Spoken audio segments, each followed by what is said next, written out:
Create this design. अस्सलाम वालेकुम जी, welcome back to my channel. आज हम कर रहे हैं एक पिंटरेस्ट का डिज़ाइन, जिसके लिए मैंने जो कपड़ा मेरे सामने रखा हुआ है वो फोल्डिंग में पड़ा है, मतलब कि 2 फोल्ड्स में पड़ा हुआ है और उसकी 2 फोल्ड्स में जो लेंथ है वो 36 है, 36 ईच, ठीक है। उसके बाद जो उसकी टोटल चौड़ाई है वो 53 है, मतलब कि जो टोटल उसका चौड़ा वाला एरिया है वो 53 है। तो अगर आपके पास जो कपड़ा वो ज़्यादा चौड़ाई वाला है तो उसके हिसाब से अभी जो जितनी भी पैमाइश मैं करूँगी, जितनी भी मेजरमेंट्स मैं लूँगी वो उस हिसाब से होंगी। लेकिन अगर आपका कपड़ा उतना नहीं है तो आप उसको एडजस्ट कर सकते हैं, ठीक है जी। 53 उसकी चौड़ाई थी। अब हम क्या करेंगे, 14 इंचज़ तक मैं कपड़ा जो है वो एक साइड से लेंथ वाइज उतार रही हूँ। जो हमारे पास लेंथ थी ना 36, उसको आपने सीधा खोल देना है और उस पर 14 इंचज़ पे मैं मार्क कर रही हूँ एक साइड पे। 14 इंचज़ पे ही आपने दूसरी साइड पर भी मार्क कर लेना है और फिर आपने उस टोटल कपड़े को कट कर लेना है। हमारे डिज़ाइन में जो आपने देखा है उसमें जो फ्रिल है, नीचे की फ्रिल है, उसको हमने 7 इंचज़ का रखना है। मैं टोटल 14 इंचज़ मार्क कर रही हूँ। इसको बाद में मैं कट करके 7 इंचज़ कर दूँगी। तो मैं दूसरी साइड से भी 14 इंचज़ मार्क कर रही हूँ। मेजरमेंट्स का आपने बहुत ध्यान रखना है। मेजरमेंट्स ही इस पूरे कपड़े का जो डिज़ाइन का है ना मेन पार्ट है। अब मैंने उन 14 इंचज़ को कट करके अलग कर लिया है। बाकी जो रिमेनिंग पार्ट था, उस रिमेनिंग पार्ट की मैंने 2 फोल्डिंग्स बना लेनी है, मतलब उसको डबल फोल्ड कर दिया है। ये 2 डबल फोल्ड कपड़ा है, ये उसकी टोटल चौड़ाई नहीं है, चौड़ाई के रुख में ये डबल फोल्ड कपड़ा है। अब उसमें से मैं जो ऊपर मैंने उसकी पेटी बनानी है, जो ऊपर वाला एरिया होगा, उसके लिए मैं निशान लगा रही हूँ। मैंने उसको ऑलमोस्ट 11 इंचज़ रखा है, 12 इंचज़ रखा है, आप इससे ज़्यादा भी ले सकते हैं, ठीक है जी। अभी मैंने 12 इंचज़ यहाँ पे कट कर लेना है और इसके बाद मैंने बाजू भी साइड से 12 इंचज़ का निशान लगा लूँगी और 12 इंचज़ के, ठीक है जी। कटिंग्स आपने बहुत ध्यान से करनी है, मेजरमेंट्स आपने बननी है। जो टोटल मैं जिस लेंथ के लिए ये डिज़ाइन कर रही हूँ वो मेरे पास टोटल 34 है, ठीक है जी। 34 इंचज़ की लेंथ के लिए काम कर रही हूँ और ऑलमोस्ट जो उसकी चौड़ाई होगी 3 इंचज़ है, 16 इंचज़ की चौड़ाई है और 34 इंचज़, चेस्ट 16 इंचज़ है और जो लेंथ है वो 34 इंचज़ है। तो उस हिसाब से आपने ऊपर नीचे अपने काम को देख लेना है। अगर आपकी लेंथ ज़्यादा है तो आपने थोड़ा ज़्यादा रख लेना है, अगर आपकी लेंथ कम है तो आपने उसको थोड़ा सा कम कर लेना है। ये जो मेजरमेंट्स हैं ये आपके लिए ऑलमोस्ट अगर आप कहें तो 11 ईयर्स से लेके तो अगर नॉर्मल कद है तो ये सबके लिए अगर बॉडी भी नॉर्मल है, अगर हेल्दी बॉडी है तो उसके लिए ये नहीं चलेगा। आपने वो मेजरमेंट्स खुद ही देखनी होंगी। ये फ़िलहाल मैं आपको लेना सिखा रही हूँ कि मैंने कौन सी मेजरमेंट्स के अकॉर्डिंग ये सारा का सारा काम किया था। अब नेक्स्ट हम क्या करेंगे, हम इतने पार्ट को जिसको मैंने 12 इंचज़ पे निशान लगा लिए हैं मैं उनको कट कर लूँगी, ठीक है। यहाँ से बिल्कुल सीधा ये 2 पार्ट्स हैं, ओके। ये 2 फोल्डिंग्स है, डबल फोल्डिंग्स, मैं आपको बार बार बता रही हूँ, मैंने इसको डबल फोल्डिंग में रखा हुआ है और ये आगे और पीछे दोनों साइड्स की मैंने पेटी काटी है, ठीक है। डबल फोल्डिंग में मैंने इसको काटा है और मैं इसको बाद में मिड से अलग कर लूँगी। तो ये 2 फोल्डिंग्स हैं और ये आगे और पीछे दोनों साइड्स की मैंने टोटल पेटी काट ली है, ठीक है, जहाँ पर मैं निशान लगा रही हूँ। इससे आगे जो मैं बाजू की लेंथ ले रही हूँ, जो आर्म्स की मेरे पास लेंथ होगी वो ऑलमोस्ट 18 या 18.5 इंचज़ तक होगी। तो इससे आगे मैंने जो मेजरमेंट्स लेनी है वो आर्म के लिए लेनी है। अब इसके जो बाजू का डिज़ाइन है, ये वीडियो बहुत ज़्यादा लंबी हो रही थी तो मैंने उसको अलग से शॉर्ट्स में दिया हुआ है। तो आप मेरे शॉर्ट्स में जाके वो बाजू का डिज़ाइन सीख सकते हैं अगर आप वो डिज़ाइन बनाना नहीं जानते।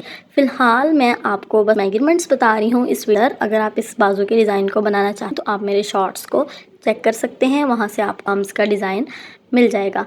अब हम यहाँ पे मेजरमेंट्स ले लेंगे अपने बाजू के लिए। जो कंधा होता है ना, कंधा, वो अगर आप 5 उंगलियाँ खोलें तो उतना कंधा उतने बच्चे के लिए या जितना भी वो है उसके लिए काफ़ी होता है। अगर थोड़ी हेल्दी लेडी हैं तो उनके लिए नहीं, नॉर्मल जो लेडी हैं मैं उनकी बात कर रही हूँ। तो हमने इसको 18.5 इंचज़ की लेंथ पे ले लिया है और जो कंधा है वो मैंने एक आप कह सकते हैं कि 5 उंगलियाँ से 3 उंगलियाँ इजाफी रख दी हैं, जो कि कटिंग वगैरह में आ जाएंगी या सिलाई वगैरह में आ जाएगा। उतना मैंने इसको ले लिया है, ठीक है जी। अगर आपको नहीं आता तो आप मुझे कमेंट सेक्शन में बता सकते हैं, मैं इसका अलग से ट्यूटोरियल बना दूंगी। पूरा बाजू कैसे काटते हैं, कैसे कटिंग होती है और सारी की सारी ईच एंड एवरीथिंग मैं आपको बता दूंगी विद मेजरमेंट्स।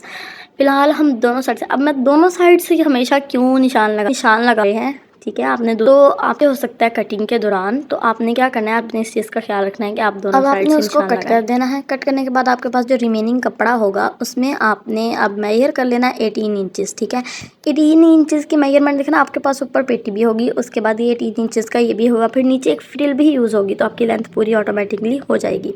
आपने 18 इंचेस तक निशान लगा लेना है। ठीक है, डबल फोल्ड्स में, डबल फोल्ड्स। ठीक है, दो साइड्स आपकी, सिंगल साइड आपकी 18 इंचेस की होगी। ये वो कपड़ा है जो पेटी के नीचे लगेगा। ठीक है, और बाकी जो 18 इंचेस डबल फोल्ड में 18 इंचेस के नीचे जो रिमेनिंग कपड़ा है वो आप काट देंगे। वो आप बाकी की नेसेसिटीज़ के लिए यूज़ कर लेंगे, जैसे गला वगैरह बनाने के लिए, या जहाँ जहाँ आपने इसको यूज़ करना है वहाँ वहाँ। अब आते हैं अपनी पेटी की तरफ। ओके, मैं ये हमारे पास है पेटी वाला कपड़ा। अब इस कपड़े में होगा क्या, सबसे पहले तो हम इसका नेक काट लेंगे। जो नेक है मैंने इसको 3 उंगलियों के निशान पे लगाया और 4 उंगलियों के निशान पे मैंने इसकी लेंथ रख के मैंने गुलाई कर दी है, और गुलाई करने के बाद आप इसको कट कर लेंगे। इतना जो है ना वो आपके लिए इनफ होता है। बैक साइड वाला इनफ होता है। फ्रंट साइड वाला तो ज़ाहिर है हम दोबारा से गला बनाएंगे। उसके बाद आ जाते हैं जी शोल्डर्स पे। अब शोल्डर्स आपने सबसे पहले ये देखना है कि आपको जो कंधा है, ऊपर वाला कंधा है, मतलब शोल्डर के ऊपर जो तीरा है वो कितना चाहिए। जो मेरे पास रिक्वायर्ड था वो 3 इंचेस था, तो मैंने 3 इंचेस पे रख के इसको काट दिया है, मतलब निशान लगा दिया है। 3 इंचेस से थोड़ा सा ज़्यादा, हाफ इंच ज़्यादा। अब मैंने इस पे 6 इंचेस पे रख के लेंथ का निशान लगा दिया। जैसे कि मैं आपको बता रही हूँ 18 to 19 ईयर्स के लिए ये इनफ है, बट अगर आप चाहो तो आप इसको ज़्यादा या कम कर सकते हैं। अब मैंने इस पूरे हिस्से को 6 इंचेस तक निशान लगा के मिला देना। यहाँ पर आपने एक लाइन क्रिएट कर लेनी है। ये चीज़ें ऐसी होती हैं जो आपके कटिंग के स्टाइल को थोड़ा ईजीएस्ट बना देती हैं। ठीक है, तो आपने क्या करना है, सीधी लाइन लगा देनी है और चौड़ाई के रुख में भी आपने एक लाइन लगा देनी है। उसके बाद आप क्या करेंगे, हल्की सी गुलाई, जो आपके शोल्डर की गुलाई होती है वो कर देंगे। मैं यहाँ से हल्की सी गुलाई कर रही हूँ, आप देख सकते हैं। जो चीज़ आपको मेरे बोलने से नहीं समझ आएगी वो आपको देख के समझ आ जाएगी। ठीक है, जो देख के नहीं समझ आएगी वो बोलने से समझ आ जाएगी, तो दोनों तरह से एडजस्ट कर लेते हैं। फिर मैंने यहाँ पे मुझे 8 इंचेस के लिए, ये मुझे सिंगल 8, 16 टोटल था, तो मैंने 8 इंचेस में निशान लगाए हैं। ये मुझे चेस्ट एरिया चाहिए। अब यहाँ से मैंने शोल्डर की कटिंग कर दी है। ठीक है जी, एक चीज़ आपने ये भी देखनी है, अगर आप किसी छोटे बच्चे का सिलाई कर रहे हैं ना, कोई बहुत पतला सा बंदा है, छोटा है, 11 to 15 या 16 ईयर्स का है, तो कंधे की कटिंग इतनी ज़रूरी नहीं है। जो मिड वाली दूसरी सेकंड कटिंग होती है, जो हमें कंधे को एक्स्ट्रा काटते हैं, वो इतना ज़रूरी नहीं होता। मैं मोस्टली छोटे बच्चों के लिए नहीं काटती हूँ, दैट्स नॉट नेसेसरी, और कोई भी प्रॉब्लम नहीं होता। अब ये मैं आपको ये बता रही हूँ, मैंने निशान लगा लिया था जहाँ तक मुझे वो चौड़ाई चाहिए थी। अब ये बता रही हूँ कि किस तरह से आपने किस रुख को सिलाई लगानी है। ठीक है, सीधी नहीं लगानी, इस रुख को लगानी है, इस रुख में मैंने मार्किंग की है। अब मैंने जो फ्रंट का पार्ट था वो ले लिया, यू गला मैंने कट कर लिया है। अब उसके ऊपर जो एक्स्ट्रा कपड़ा, इस पर आप सिलाई लगा लेंगे, इसको फोल्ड करके पहले सिलाई लगा लेंगे। ठीक है, फिर लगाने के बाद आप जो बचा हुआ कपड़ा है छोटा वाला, उसको इसके साथ अटैच कर देंगे, जैसे मैं आपको बता रही थी। ठीक है, अब हल्के हल्के से कट लगा लेंगे, ज़्यादा नहीं लगाने, हल्के हल्के से कट लगा लेंगे, और उसके बाद इसको अंदर की साइड पे फोल्ड कर देंगे। और फोल्ड करने के बाद हम इसको नीडल के साथ स्टिच कर लेंगे। नीडल स्टिच आप यूज़ करेंगे इस पर। ठीक है जी, अब आ जाते हैं जी नीचे के पार्ट पे। नीचे के पार्ट के लिए सबसे पहले तो हमने इस हिस्से को जोड़ना है, इस कपड़े को जोड़ना है। सबसे पहले हम इस पर एक कच्ची सिलाई लगा लेंगे, बिल्कुल ऊपर एंड पे जो मैंने लगा ली है।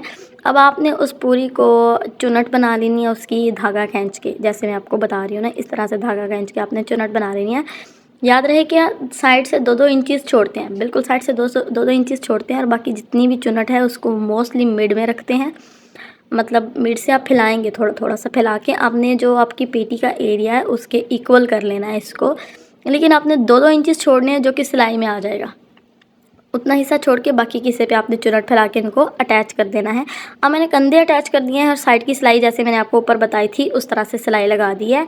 ठीक है जी, और कंधे भी मैंने इसके अटैच कर लिए हैं। अब आ जाते हैं नीचे वाले पार्ट पे। नीचे वाले पार्ट पे आपने क्या करना है कि आपने जो नीचे के लिए कपड़ा कट किया था उसको पहले तो मिड से कट करेंगे, 14 को आप 7 में चेंज कर देंगे, फिर उन दोनों कपड़ों को आपस में जोड़ लेंगे। उसके बाद आप अपनी फिरकी में जो बारीक इलास्टिक होती है उसको भर के इस पूरे पे निशान लगा देंगे, और फिर आपने इसको कपड़े के ऊपर अटैच करना है। इस तरह से ऊपर रख के ऊपर वाले हिस्से में आपने पहले इसको थोड़ा सा फोल्ड कर लेना है, सिलाई लगा लेनी है, और ऊपर अटैच कर देना है। ठीक है जी, और ये कुछ इस तरह से हमारे पास इसकी लुक आ गई है। इलास्टिक भर के लगाने का ट्यूटोरियल मेरी शॉर्ट्स में मौजूद है, आप वहाँ से चेक कर सकते हैं।